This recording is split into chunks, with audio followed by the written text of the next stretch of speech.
Hi, thanks for watching our video today. I'm Laura Dougal, and this is my friend and colleague Sarah Turner, and we're both working parent coaches supporting people who return to work after maternity or parental leave.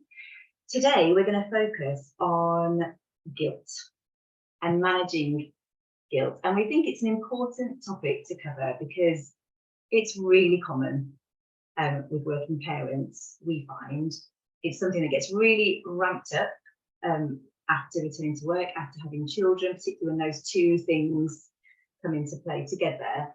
And it can be a bit of a gateway emotion to other less healthy, let's say, emotions like shame, like embarrassment, like resentment, judgment.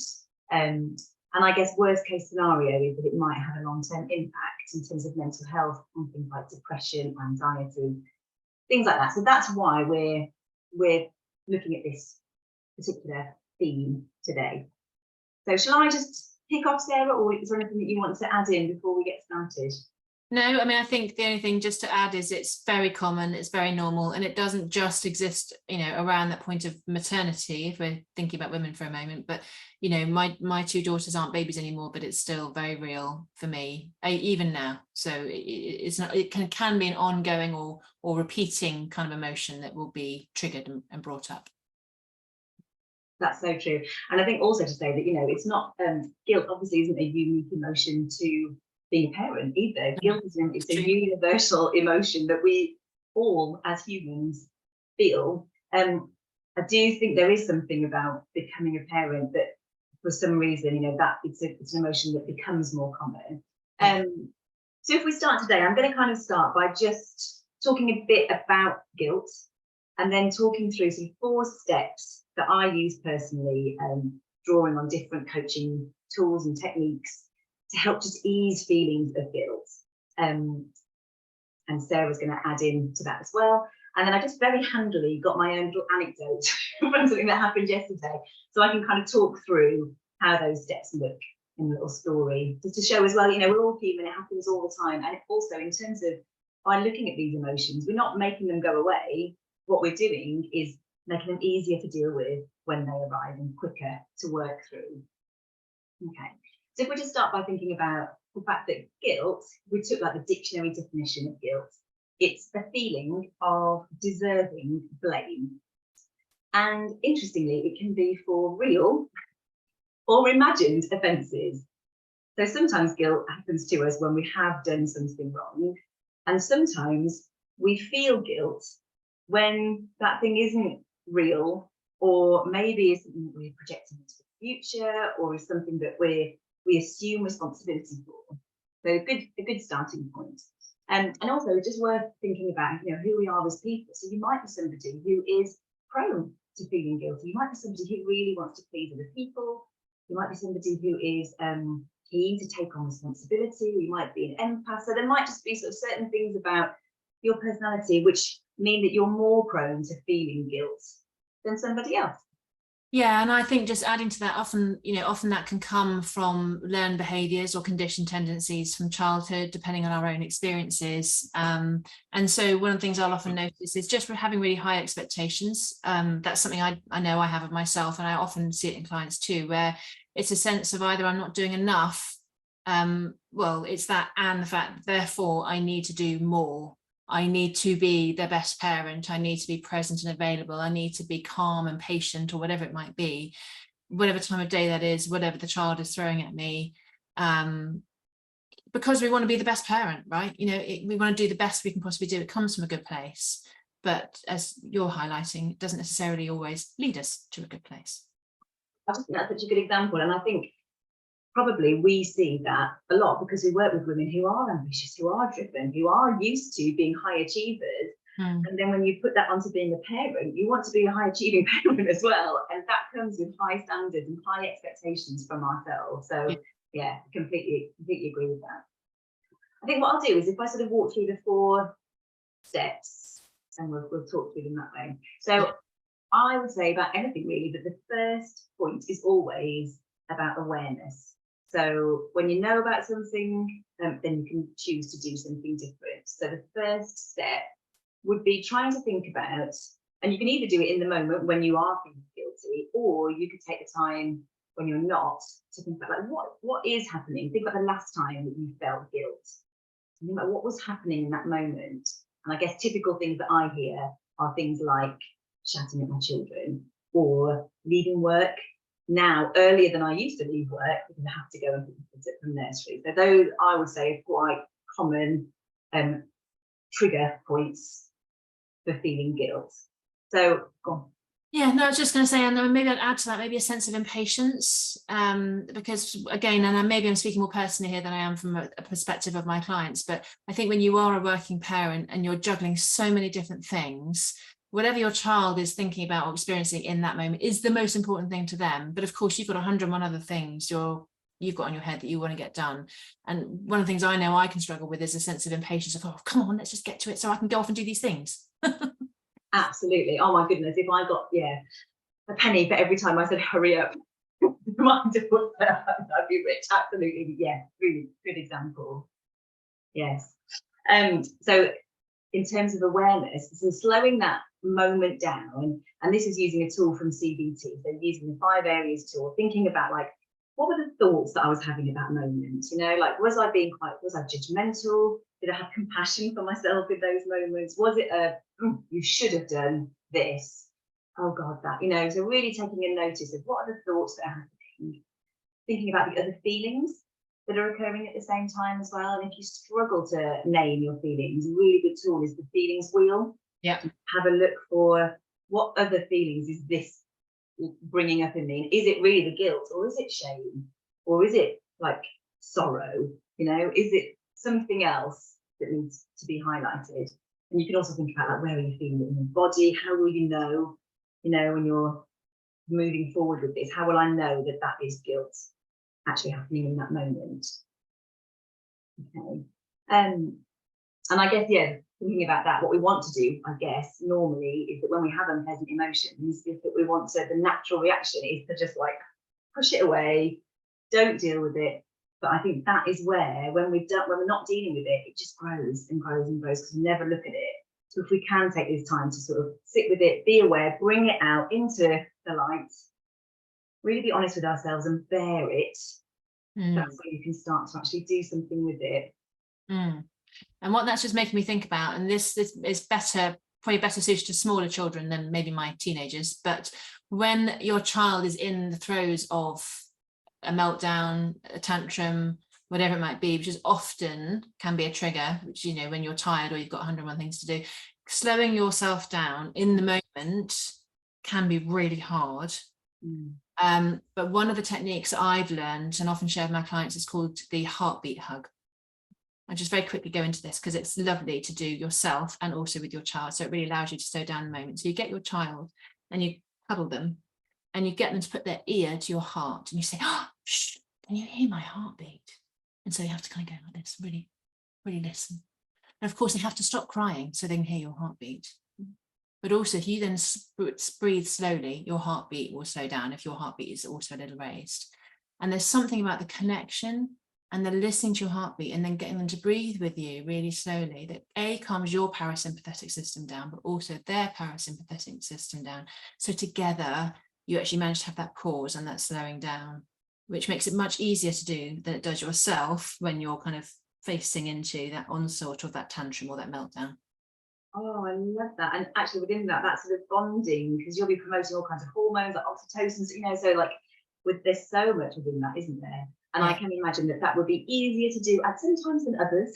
So it's not about beating yourself up because it's like, oh, I couldn't be able to do that. It's just like, there's a tool for when it's appropriate. Yeah. And that be something that is easier to do sometimes. Yeah. Yeah. Okay, so that's the first bit, is awareness. And then the second point is this: is it real or is it imagined? So now I know like what the situation is that is triggering me to feel guilt.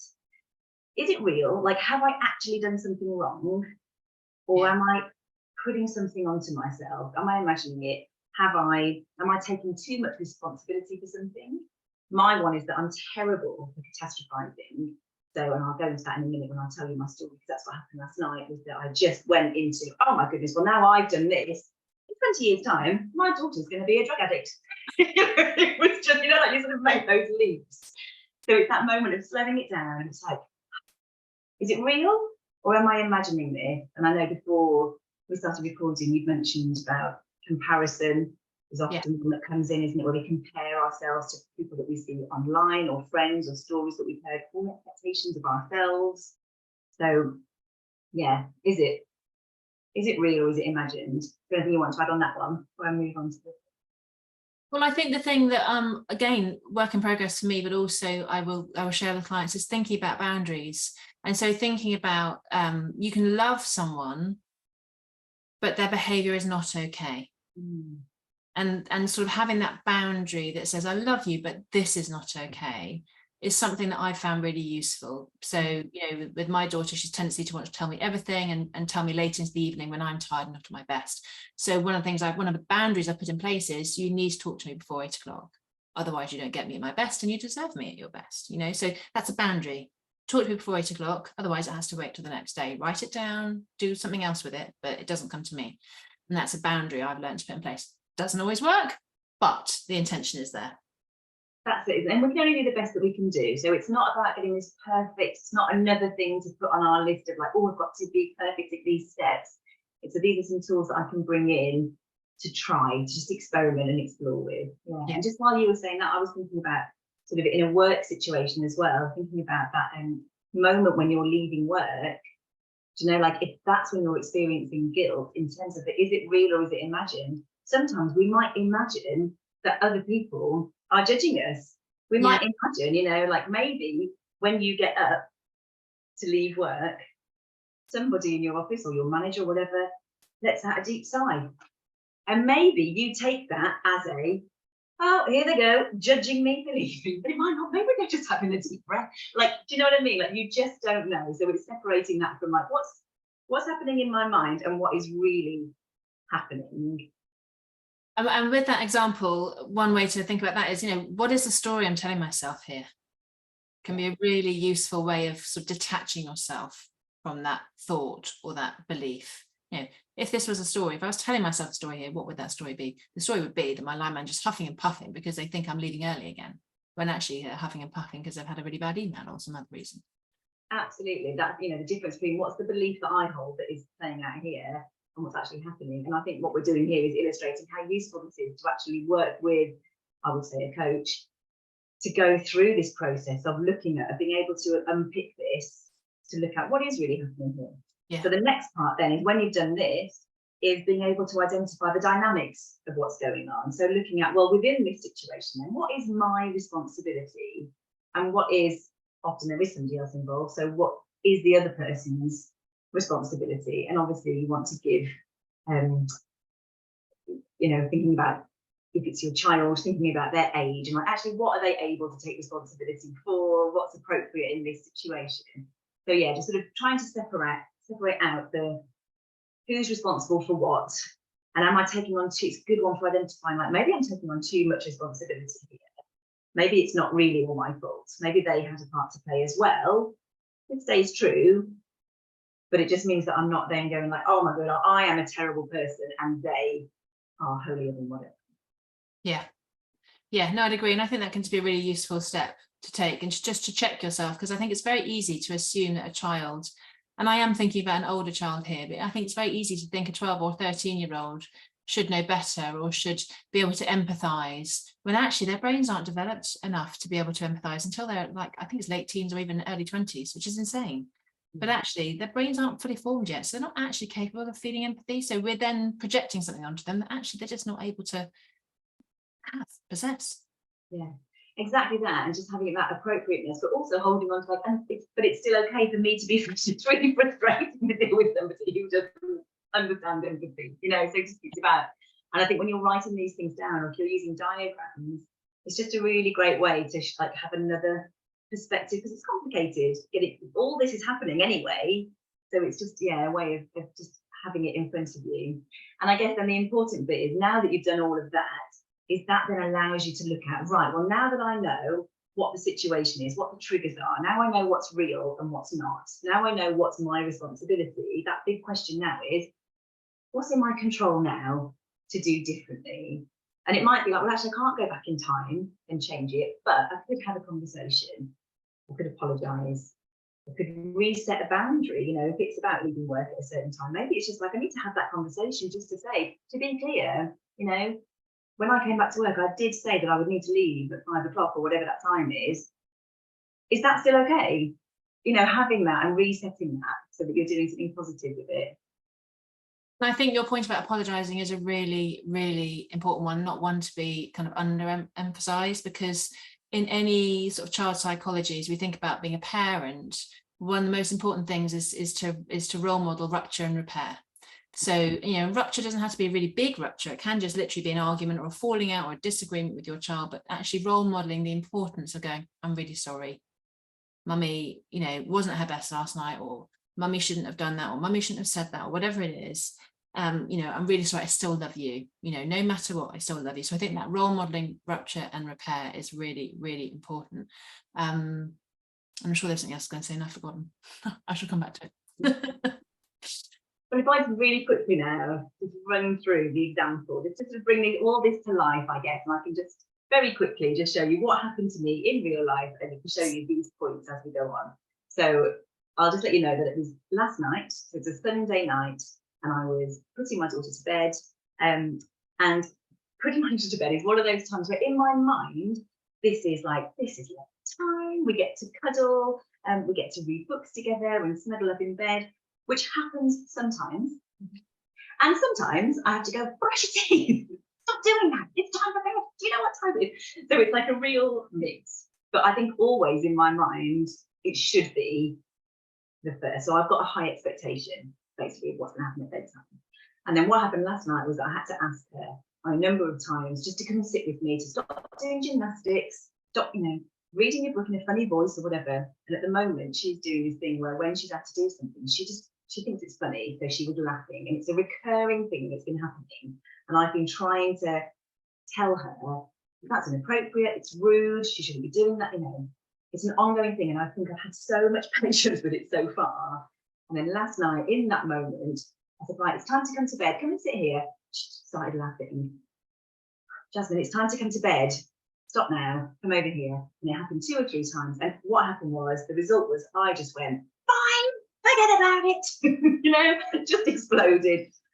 Time for bed. You've missed opportunity to be ready too. I don't, you know, just literally just went off on one. Good night. And stormed out the bedroom. And she's just literally, I look back and she's just literally like, she's 8, by the way. And she just is sitting there like, okay, good night. Just thinking, what on earth has happened here? So that's the trigger for me. So then what happened was, I've then gone downstairs. I'm completely flooded by anger, but almost instantaneously guilt. Oh, and those thoughts. Oh, I'm an awful parent. That was horrible. Why did I behave like that? Oh my goodness, I wish that bedtime was like loads of judgment on myself. Those are the kind of thoughts that were happening. You know, bedtime should be like this, and now it's like this, and it's my fault. So that's sort of when I'm breaking it down into the thoughts that I'm having. And then if I'm thinking about other feelings that I'm having, definitely for me, there's a lot of shame about shouting. Shouldn't shout at children. It's not okay. So it's all of that. So that's like that slowing down first of all. And then the second bit about the real or imagined. So actually, partly it's real. Partly I did shout at my daughter, and I don't think that's okay in the way that I did it. So partly it's real, but actually partly what happened last night was imagined, because what then happened in me was that I went, oh, well, you know, now if I shout at her, what's going to happen is she thinks it's okay to be shouted at. So in 20 years' time, she'll be in a relationship with someone who shouts at her, and she'll think that's okay. So I've just taken this whole leap, which I've imagined, that makes the situation feel so much worse. But when I can quickly do it, and you know, to appreciate that I've done this a lot, so I'm moving through this really quickly, which isn't as quickly as it happens first of all, but once you start practicing these things, this is how helpful it can be. So in that moment, I was like, hold on, I shouted at her, that was wrong, I need to take responsibility for that. But actually, it's not as bad as it seems, because it was a one-off. I shout very rarely, so I'm moving through it. Okay. And then the dynamics part of it about what's my responsibility, what's hers. So it is my responsibility to not completely go over the top, but it is her responsibility to listen and do as she's told as well. I know that she's 8, but somewhere in that, I have been trying to explain to her, when you laugh, it's not okay. So she has got some responsibility and she needs to know that it's not okay. So I've managed to sort of pull that apart. And then moving really quickly into the like, so what now? So what I was able to do with all of that was I went straight into the kitchen where my husband was doing washing up, and I said, oh my God, I just shouted and chatted and feel dreadful. Can you just go upstairs and make sure she's okay and say goodnight to her? And he was like, yeah. So I know that like she's been taken care of. He'll make sure that she's all right, just while I have 15 minutes to myself, just to decompress and do all of that. And then think about the, so what now? And then for me, part of that, so what's in my control to do now? So I know I need to have a conversation with her, exactly as you're saying about the rupture and repair. So there's been a rupture. How am I going to repair it? So I want to apologise to her for shouting, but I also want her to know you shouldn't laugh when you're being asked to do something. You should do it now. So it enabled me to get that time to myself to calm down, put it all in perspective, and just move. Like I say, it's not taking that guilt away, but it's just recognising it for what it is, moving through it quickly, more easily, and then being able to say, right, I'm going to go upstairs. Went upstairs. As soon as I went into her bedroom, she's sort of looking at me like, oh, like what should I expect? And I said, I just want to say, I'm so sorry for shouting at you. That is awful. I would hate to be shouted like that. So I hope that you can forgive me. And straight away, she's come over, head on my lap. Like, of course I forgive you. And I said, oh, you know, it's just because when you do this, it really makes me feel very unimportant, like you're not listening. You know, explained it to her in a way that's appropriate for her age. And she's like, oh, okay. I said, you know, but also, Jazz, you know, do you accept my apology? She said, yes. I said, should I accept your apology then for laughing when you weren't doing as you told? She said, yes, and I'm sorry too. So it just, and then we're able to do, you know, you're still not going to get a book, but I can give you a kiss, tell you I love you, and put you to bed so that I can go downstairs and watch Elton John play at Glastonbury without that sort of dreadful feeling hanging over me.